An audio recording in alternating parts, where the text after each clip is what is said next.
Welcome to Well Beyond Medicine, the world's top-ranked children's health podcast, produced by Nemours Children's Health. Subscribe on any platform at nemourswellbeyond.org or find us on YouTube. Each week, we'll be joined by innovators and experts from around the world, exploring anything and everything related to the 85% of child health impacts that occur outside the doctor's office. I'm your host, Carol Vassar, and now that you're here, let's go. Let's go, well beyond medicine. Joining me right now on the Nemours Well Beyond Medicine podcast is Dr. Katie Boston Leary.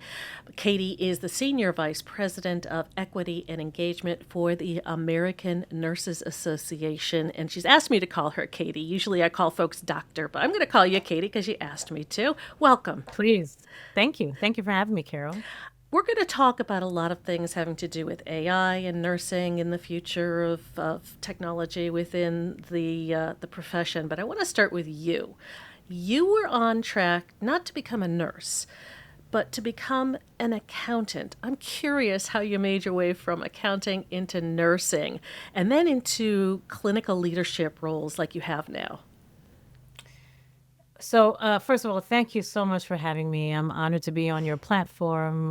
So I was following my dad's footsteps. Okay. I was a numbers person. My mom was an entrepreneur. She owned a number of hair salons, and I was the one that was helping with when I got to a certain age, the finances, making deposits at the bank and everything. And I felt that I was a numbers girl with what I was doing with my mom and my dad being an accountant. And I loved seeing how he showed up for work. He presented himself every morning, and I kept thinking that I would be the female version of that. And I was good at math. I studied accounting in high school, and I thought that was going to be my major. And then I decided to take a gap year, and during that gap year, I had a cousin who was a roommate of mine who was applying for a position at a nearby nursing home where we lived as roommates. And they gave us both clipboards with applications on it to fill out. And she said, fill it out. And I said, okay. She was older than me. And I filled it out, and they hired us both on the spot, even though I already had a job, part-time job working at a plant shop. And the rest is history. There was a gentleman I was working with who was a lot older than me, old enough to be my dad. And he felt that I was a lost young person. And he looked at me and thought, I don't want her to become me. And he told me about an opportunity for a scholarship in the county that we were living in Virginia, for people to go into allied health careers. I then said, no, it's not for me. This is not a good time. And he threatened me and told me, you better not be here tomorrow, without information from the college. I reluctantly went. I was running late for work. I ended up in a shorter line because I was going to look into a fun job, which was occupational therapy. But I had to go to work that afternoon. I went in the shorter line, and that was a line for the ADN program for nursing. So that's how I became a nurse. Fate took hold. Faith took hold, absolutely. So after a number of years, starting off as a staff nurse, going to the operating room, which was a place that I thought was for me, and it was. It was my home for years. I started being seen as a leader even before I saw it, and preparation ensued, and the rest is history. I spent most of my years in the practice setting, working in hospitals, charge nurse, supervisor, manager, director, senior director, chief nurse. And then I pursued my doctorate degree and decided that I wanted to do something bigger, more impactful on a broader level. Jumped off the hamster wheel as a chief nurse because I needed to finish my doctorate. Otherwise, it was going to cost me a lot more than it's already cost me. And while I was taking that time out, which felt very lonely, I started going through old emails, and I saw where an amazing friend of mine who worked at the American Nurses Association had asked me whether I knew someone that might be interested in a director role at the organization. And I finally looked at this email that was two months old, and I said, this looks like me. And I applied for the role. And the rest is history. I started as a director of nursing programs, and then became the senior director of nursing programs, and ultimately, within 5 years now, the senior VP of equity and engagement. So I would an inaugural argue role, but a lot of work, and it's necessary work given the state of the world right now. I would argue, given your background in accounting, your expertise in math, that that served you well along the arc of your career, particularly now. Talk about that. Oh, absolutely. Especially when it came to the role that I was in, the specialty I was involved in, because all specialties have a business aspect to it, but you're introduced to it more a lot earlier in the perioperative perioperative specialty, because it's a business. It's run as a business. You're dealing with supply services, and in terms of costs and managing that. And one of the major indicators of success for a perioperative leader is managing that supply budget, dealing with vendors, doing contracts with physicians. I remember as a chief nurse, I had to oversee the anesthesiology department that had all these different physicians with different contracts that I had to manage. And at the end of the day, the numbers had to make sense. And I could write a variance report like nobody's business. Like, give me a report or two, and I will be Inspector Clouseau, and I can track down easily. Well, I shouldn't say easily, because the systems don't work that well or efficiently where you can just pull one report and see everything. But I was very good at really drilling down to why we would have a variance expense, what the projections would be, all the financial aspects of that is required for people to lead in that setting. So yes, those were transferable skills that led to my success in that area. And even more so now as we look at nurses and technology. Now, we met at Vive in Nashville this past February, Yes. and I don't know if it was you that said this, but somebody said, and I'm quoting, technology has not been particularly kind to nurses. That was That me. was you. Okay. So talk about the impact, both positive and negative, of technology on the practice of nursing.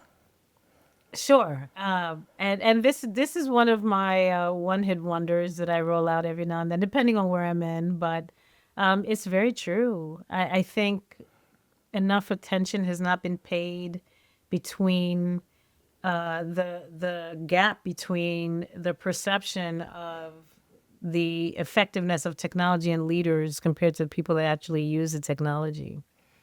And in some respects, and I'll use the HR as an example, I remember as a chief nurse and even as a senior director, I remember they used to drill in our heads that the one big indication that the system is working is when you drop your first bill, without consideration of what it takes for that first bill to drop, and how it's impacting the people that have to use these systems. And I remember, out of frustration, there, as a chief nurse, we had a supposed successful go live. It was a big bang rollout where all the departments went live the same day. Had a group that we had assembled, emergency response that we usually use for disasters response, to manage issues and concerns. And I remember sitting in a room where we went live and there was a celebration that it was successful.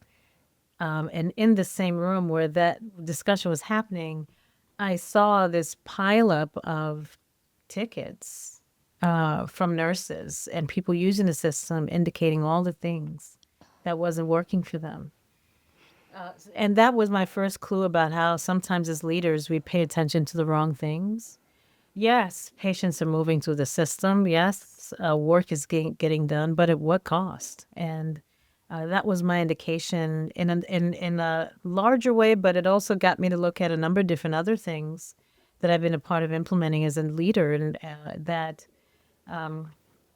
there was a feeling of us as leaders being tone deaf to the concerns that are being raised by the people that have to use these systems, what is requiring of them, And when you really go back to the promises of electronic health records, there was an expectation that there wouldn't be a physical chart. There was an expectation that life will be able to decipher everything. We don't have to go through a lot of issues with handwriting and all that. Yeah, some of those things were taken care of, but there are a lot more that got added onto the plate that we haven't fully reckoned with when it comes to technology. What would you have done differently on that go live day? And for anyone who's not been through a go live day like that, that affects everybody throughout a healthcare system for whom this work involves. So, from marketing communications to the nurses on the front line, everybody is tense and waiting for that go live. It's a very intense day. What would you have done differently? I think before, I think one of the things I would have done, that's a great question, would have been to reset the indicators of success with the people that it had really were the ones that had to use these systems. I think we should have a mutual agreement of what those indicators are and mutual agreement on what resolution looks like. Because I also recall there would be all these tickets submitted for things that were concerns, and those tickets will get closed. So I'm thinking, these issues are resolved, Right. and then I'll go to the floor, and nurses will say, "No, it wasn't." And I got a call, and someone came up, and they heard me, and they told me that, unfortunately, this is the way it's going to be. Try this other way, and then the tickets get closed, right? So mutual understanding between the users and the leaders is very important. And sometimes there's crossover in between because the leaders have to use these systems as well, but they use it for different reasons. They use it for reports, right? To understand various things, performance, financials, and all that. But from a user perspective, we should set indications of success, indicators of success or measures of success that they can also ascribe to and believe in, and not just set it up at the leadership level. I'm guessing that as AI is coming to the fore across healthcare systems and nurses using AI technology, you would make that same recommendation. How can we better prepare nurses to use IT, emerging IT, and AI technologies as they work toward their ultimate goal, which is patient care? Same thing, and it's quality patient care, right? Right. Because care will be delivered, but what type of care are we giving? Giving all these things that we're challenged with.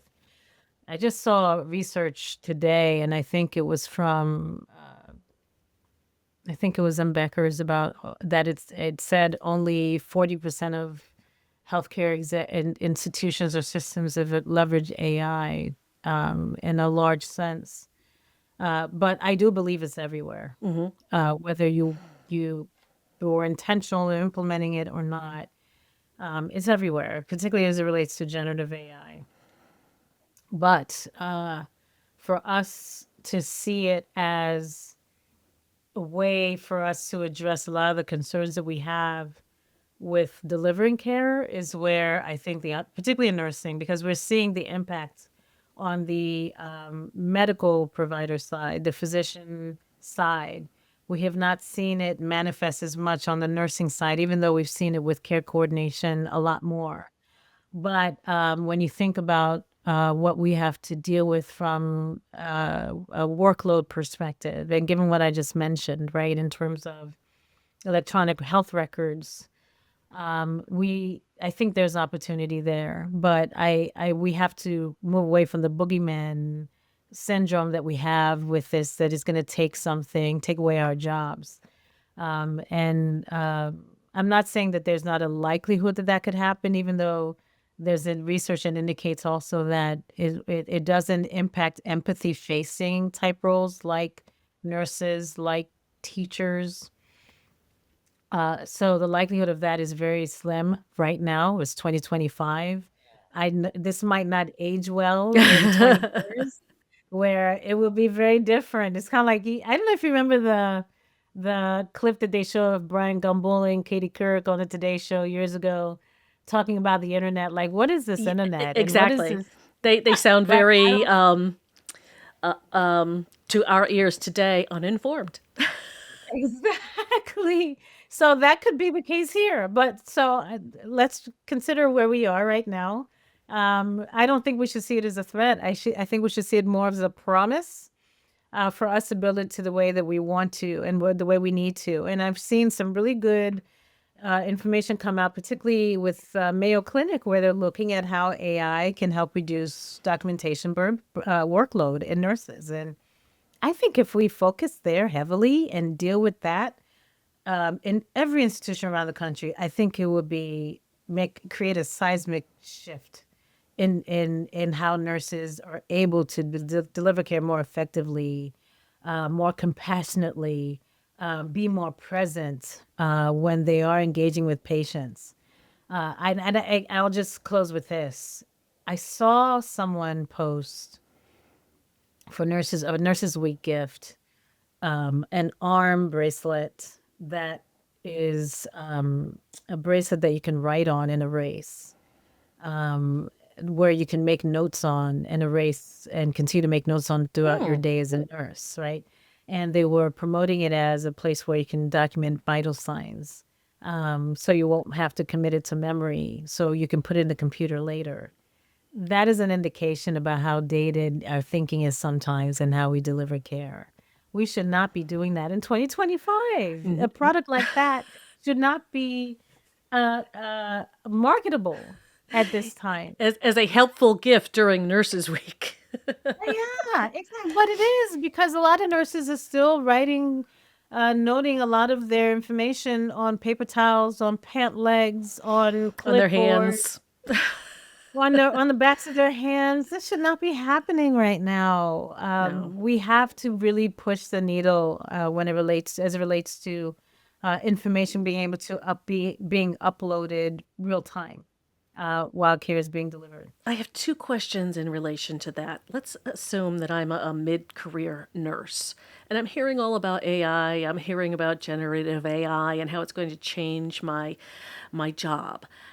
What should I do now to educate myself so that I am able to continue in my career to that leadership role? And also, what is the role of nurses in the innovation sphere as they work toward the future of healthcare delivery personally and professionally? Oh, great question. So, I do think that there are so many different ways for us to educate ourselves on AI. As a matter of fact, I just signed up for today for an AI boot camp that's being offered at the National Institutes of Health that's free. Okay. That goes through how AI can impact nursing and healthcare overall.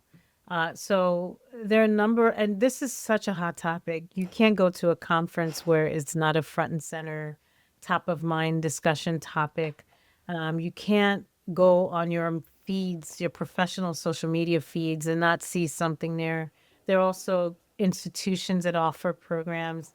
LinkedIn has free courses that they offer. I mean, there's so much out there where you'll probably get tired because there's so much being offered that you won't have to pay for it that will help you with educating you in this topic.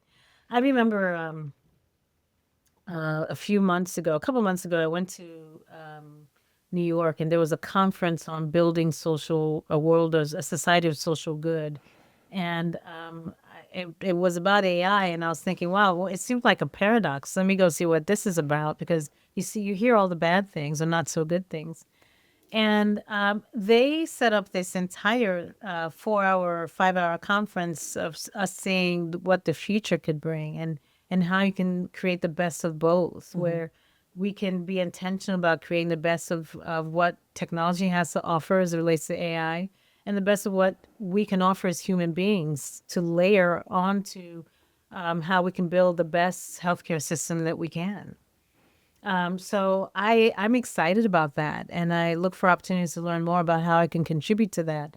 So we have to all get to a point of being excited about what it can offer, even though we're mindful about what the other side could look like as it relates to people using it for evil and not good, particularly from a consumer sense. So we have to assume our rightful places in making this technology work for us and not run from it. As far as innovation in nursing, nurses have always been innovators.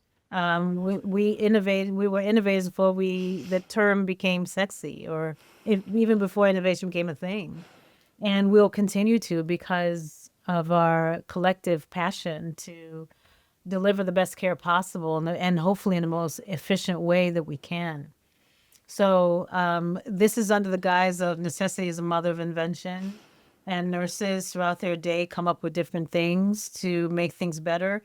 Even if in a discussion with nurses, you can have a discussion about something you struggle with, and someone or a couple people tell you about what they did and how they adjusted the system to work for them. We hear it also even with the HRs, how there are a number of different ways to use the HRs and systems because people find different ways. So we have to fuel and really fertilize the ground for nurses to innovate and reward them for being innovators because this is part of our DNA. We innovate all the time. This is who we are. This is what we do. You never know what you're going to be faced with in any given moment when you're on the floor. Absolutely. Absolutely. I want to talk about virtual nursing and the term virtual nurses, which some will say there is no such thing as a virtual nurse. How do you define virtual nursing, and what kinds of rules in the road or rules of the road are in place in this regard? Great question. So let me start with this. I usually try to emphasize that we should be talking more about virtual care than virtual nursing. And I say that because the hesitancy to invest in this technology, which is our future, which is here, has been because we've called it virtual nursing. It's being seen as technology to help nurses. And it's not that at all. I think it's more about how we can improve access to care and do it more efficiently and do it more effectively, given all the things that we're facing in nursing. I one of my other one-hit wonders that I roll out when I present is what happened to the easy patient. There was a time that we would have a cadre of relatively easy patients that will be walkie-talkies that wouldn't require too much of us, but they need to be watched and monitored and cared for. Now, of course, we don't want patients that don't need to be in acute care settings there longer than they should because, that's the highest cost that you could incur to the patient and to the system overall. But the point that I'm trying to make is that patients are a lot sicker. Care is more complex. Things that we thought we put to bed in terms of disease processes are coming back, like measles. So there are all these complexities that we have to deal with. And I do think that virtual care is the answer for a lot of things that we're struggling with right now as it pertains to care delivery. And virtual care is not only being delivered by nurses, it's being delivered by physicians. It's being delivered by caseworkers, social workers, case managers. There are so many opportunities for it if we just thought about it in a more broader sense. So that's what I say when we talk about virtual care. However, there are nurses that engage in providing virtual care. There are some institutions that embrace the term virtual nursing. There are organizations that want to see it as a specialty. Maybe it's okay for now, but it is emerging technology, and if it becomes a standard, then every nurse will be called a virtual nurse, possibly, right? So my interest in this space is to make it a standard and for it to be seen as how we deliver care for the future, which is here and now, and how we can be better for the patients that we're supposed to serve because we're opening the door for a lot of different layers of care delivery, not just with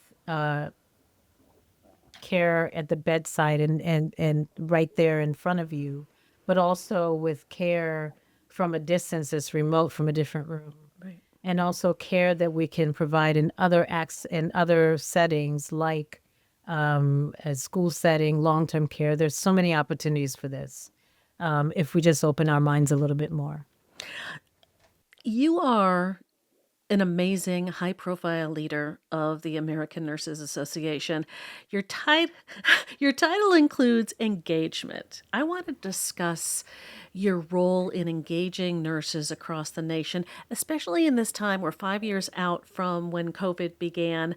A lot of people fled the field. We see new nurses coming in who perhaps don't stay in the field. How do you keep nurses engaged? What does that aspect of your role entail? So, as it relates to keeping nurses engaged, it's a moving target, and I hate using violent language, so I should find something else.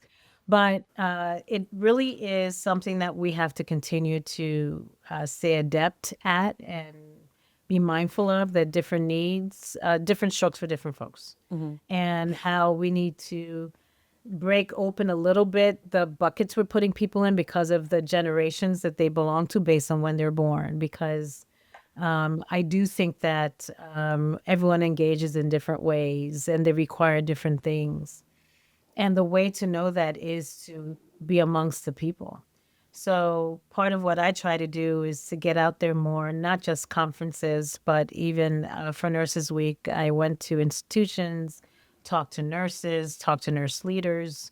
I have this incessant hunger to learn where people are and what they need and how their concerns or needs can be addressed in a different way. And I think as a leader, that hunger needs to be always be there and never think that we figured it out because we read a report or even I remember a great leader told me once, who was a mentor of mine, she said, a nurse is always only as good as their last shift. Like you can talk to a nurse today and based on what they may have faced later in the day, when you meet them tomorrow, their needs are very different. And you can't assume that what you knew then is holding for a 24-hour period. So we have to stay tuned in and plugged in to what people need on an individual basis, in addition to a larger level from a collective and broader. But that's part of my role is to continue to get out there and learn what nurses need, what their concerns are, because I want as a megaphone in a number of ways, in a number of circles, I want to make sure that I'm saying the right things. And I want to make sure that I'm not sounding tone deaf and I'm not saying A, but the issues are B, C, D, and E. So that's why I feel with this title, it's my role to continue to connect with nurses at a human level in every way, in any way that I can. There's not a single nurse that'll reach out to me, and I might be doing something that's going to create more work for me by saying this, but there isn't a single nurse that'll reach out to me and say, can I have a few minutes of your time? And I say, I'm too busy. I always make time, even if it's not that week, it could be 2 weeks from now, 3 weeks, what have you, because that's how I learn as well, in addition to providing them a service that they may be looking for based on what they think that I can provide them. What are you hearing from the field? I'm hearing that the gap between nurses and nurse leaders is widening. Okay. I think there is still a concern about staffing, not as critical as it was during the pandemic, but still, nurses don't feel that their staffing is safe on a consistent basis. Also hearing the concerns about workplace violence. Also hearing about what we just talked about with artificial intelligence and what it means for them. Also hearing about their concerns about some of what's happening in the social-political arena and how it's impacting their lives, not only on a personal level, but professional level too. And how do you marry the two, which is nuanced, right? Because the old adage is that's that and this is this, but it's all spilling over into our spaces where we work. So how can you continue to say that? But for leaders, how do you manage these conversations, especially given how polarized we've become in society? All those things. Are you hearing anything about burnout? Because this is a field that is prone to burnout. What are you hearing? Well, this is the thing. All roads lead to burnout. All the things that I just mentioned to you lead to that. All the things that we talked about earlier lead to that. The technology issue, the documentation issue, like all these things lead to burnout. And the big question is, why does it have to be so hard? for me to practice as a nurse.